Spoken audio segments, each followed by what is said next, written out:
तर लढाई तर सोपी झाली, तर आम्ही लढायला पाहिजे की त्यांनी लढायला पाहिजे होतं. आता सोपी झाली ते लढून नाही राहिले है ना. चौथे एज्युकेशन असो, सामाजिक आर्थिक राजकीय असो, या संपूर्ण ज्या लढाई आहेत यामध्ये मिलिटरी टाईप लढाई अशी वगैरे कुठे आहे का? शैक्षणिक लढाईमध्ये, सांस्कृतिक, धार्मिक, सामाजिक, आर्थिक, राजकीय यामध्ये मिलिटरीसाठी कुठे लढाई आहे का? म्हणजे जर समजा ते जर लोक जर एखादा शब्द उच्चारही करत असतील तर काना शिसा टाकणे, देश निकाला देणे, हाट्या कसल्या तोडून देणे, अजून काय काय सगळे होते. आता असं होते का? म्हणजे नाहीच्या प्रमाणामध्ये म्हणजे ऑलमोस्ट नाही. तर प्रश्न विचारण्यामागे उद्देश हाच आहे की आपल्या जो प्लॅन जे आपल्या वंशाचा जो आम्ही जर समजा फक्त मिथ्याभिमान केला की महार शौर्य दिवस आम्ही म्हणू, महार शौर्य दिवस फक्त आपण महार महार असं म्हणत राहू, तर आपल्या प्लॅनचा जो आम्ही प्लॅन म्हणजे वंश यांच्या जर मिथ्या अभिमान जर केला तर पराभव सूत्रामध्ये गौतम बुद्ध काय म्हणतात की तो वंश जो आहे तो नष्ट होतो. मग आम्ही महार शौर्य दिवस का म्हणून राहिलो आहे? नष्ट करण्यासाठी का? मी मजाकीने कधी कधी म्हणतो की महाराजांची मोठी मेहरबानी आहे बौद्ध लोकांवर की 14 ऑक्टोबर 56 ला जर समजा महार आलेच नसते तर चमार पण आले ना, परीक्षा त्यांच्या पण घेतल्या, ठराव त्यांनी पण घेतले आणि दीक्षेसाठी 0.5% पण नव्हतं. मातंग होते पण पर्सेंटेज मध्ये 0.5% पण जात नाही. तर अशा पद्धतीने धर्मांतर धर्मदीक्षेसाठी जी मर्दुकीची दाखवण्याची गाजवण्याची जी बारी आली तर पुन्हा 14 ऑक्टोबर 56 ला क्रांती आहे ती पुन्हा महाराजांची. त्या महार शौर्य दिवस म्हटल्याच्या नंतर मग प्लासीची लढाई म्हणून मग चमार लोक जेव्हा वर येतात, ओके ती चमार कॉमिटी आहे. परंतु महार कॉमिटी जी आहे त्या कॉमिटीचं नाव काय आहे? बढिया अभ्यास आहे. त्या कॉमिटीचं नाव आहे परवरी कॉमिटी. जर आम्ही महार असे एक संकुचित जर शब्द जर असा बोललो तर काही लोकांना वाईट वाटेल, महार बोल रही है.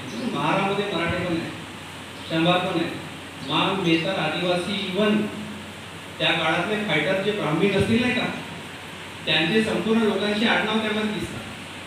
त्यामुळे Kuber Mahar and how they became undesirable एक वेगळ्या प्रकारचे पिढे बाबासाहेबांनी लिहिला तो वाचायचा. हे जे 2 पिढे आपण वाचतो कुठले? कुबेर Shudras and how they came to become fourth varna in the Indo Aryan society तो एक वाचतो आपण. आणि अनटचेबल, कुबेर अनटचेबल हे 2 आपण वाचतोय. परंतु कुबेर मार्क्समध्ये बाबासाहेबांची कॉमिटी जी आहे परवरी कॉमिटी होती आहे जे 5व्या शताब्दीमध्ये बाबासाहेब म्हणतात की महार शब्द दिसून आलेला आहे. महार ह्या शब्दाचा उल्लेख त्रिपिटकामध्ये नाही, तिकडे भंगी शब्द आहे, चंभार शब्द आहे, मातंग सुद्धा शब्द आहे. तर कितीतरी कॉमिटी मिळून ज्या कॉमिटीने मिळून फायटिंग केली त्यामधून एक दुसरी कॉमिटी तयार झाली, त्या कॉमिटीचं नाव आहे महार. म्हणून आम्ही जेव्हा महार म्हणतो तर पर्टिक्युलर एक कॉमिटी बद्दल बोलून राहिलो. जे फायटर कॉमिटी आहे ती छान एका कॉमिटीमध्ये आली. अशामध्ये आम्ही जर समजा ह्या कॉमिटीच्या बद्दल जर समजा व्यक्तिवाचक म्हणजे एक जातीवाचक बोलतो आहे असं करायचं नाही. तर वंशाच्या बाबतीत जर समजा आपण जर पाहिलं तर कितीतरी वंश संपले. सुमो नावाची कॉमिटी संपली, सांबुर्गन नावाची कॉमिटी संपली, स्पार्टन नावाची कॉमिटी होती ती संपली. त्यानंतर आणखी कुठली एक कॉमिटी आहे? शाक्य वंश आहे का आता? नाही ना, ती पण संपली. तर मिथ्याभिमान आपल्या कॉमिटीच्या करायचा नाही. त्यांनी मर्दुकी दाखवली, आपण पण मर्दुकी दाखवली जरुरी आहे. सेम ब्लड जे आहे तेच ब्लड आमच्यामध्ये सुद्धा आहे. प्रश्न विचारण्यामागे उद्देश हा आहे की जनरल प्रश्न आहे 1 जानेवारी 1811 शौर्य दिवस आम्ही म्हणतो, भीमा कोरेगाव म्हणतात ते महार शौर्य दिवस आहे हे आम्ही सांगायला जे आहे विसरून जातो. तर महार शौर्य दिवस म्हणून तर इथे जे आम्ही जो मधातल्या काळातला जे लोक हे जे आयडेंटिफाय झाले महार, त्या दृष्टीनं त्यांच्याबद्दल किंवा ऐतिहासिक जो ती कॉमेडी होती ती आम्हाला धरूनच ठेवावं लागेल. बस काही काढलं जेव्हापर्यंत तुम्ही मर्दुकी वगैरे दाखवत नाही. बाबासाहेब सारखा जो व्यक्ती आहे, अनटचेबल कॉमेडी आहे, अशा अनटचेबल गुलाम कॉमेडीमधून इतका मोठा महान हीच कॉमेडी पैदा करू शकते ना. नाहीतर आपल्याला आतापर्यंत प्रश्न पडायला पाहिजे 1891च्या नंतर बाबासाहेबांच्या तोलामोलाच्या बाकी दुसऱ्या कॉमेडीमध्ये अजून सुद्धा पैदा झालेला नाही, अजूनही होणार आहे का, जेव्हा की रिक्वायरमेंट खूप जास्त आहे ना. म्हणजे सिम्बॉल ऑफ नॉलेज पर्यंत येऊन द्या तुम्ही, सिम्बॉल ऑफ लेजर पर्यंत जाऊ नका. बाबासाहेब काय सिम्बॉल ऑफ विस्डॉम आहे, आपण नॉलेज पर्यंत अडकून करतो ना लोकांना.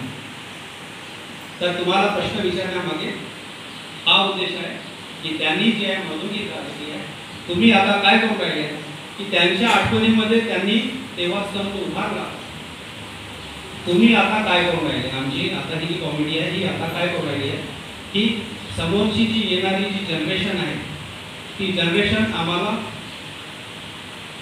चांगल्या पद्धतीने आठवण तरी करेल. अदरवाईज समोरची जी जनरेशन आहे ही एवढी चंड चतुर राहील की यांच्यासमोर टोटल डाटा राहील. एक बटन दाबली तर टोटल डिफॉल्टर आडनावाचे पूर्ण कसे लिस्ट त्यांच्यासमोर येऊन जाईल. आता तसं राहिलेलं नाही की याच्या आधी